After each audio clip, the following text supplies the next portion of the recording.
Hello friends, இப்போ washing machine door lock ஆயிடுச்சு. So அதை நான் எப்படி எடுக்கிறேங்கிறத நீங்கள் பாருங்கள். ஸோ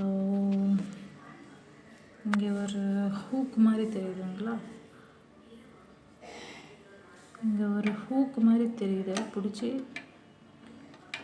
இப்படி இழுத்து விட்டோம்னா அந்த டோர் அன்லாக் ஆயிடும். ஸோ எமர்ஜென்சியாக பண்ணுறவங்களுக்கு இது ரொம்ப யூஸ்ஃபுல்லாக இருக்கும். தெரியாதவங்களும் தெரிஞ்சுக்கலாம். ஸோ இதை ட்ரை பண்ணி பாருங்கள். கண்டிப்பாக ஏதாவது லாக் ஆயிடுச்சுன்னா இது ட்ரை பண்ணிங்கன்னா கண்டிப்பாக அன்லாக் ஆகும். ஸோ யூஸ் பண்ணி பாருங்கள். இந்த வீடியோவை பாருங்கள், லைக் பண்ணுங்கள், ஷேர் பண்ணுங்கள். Bye friends.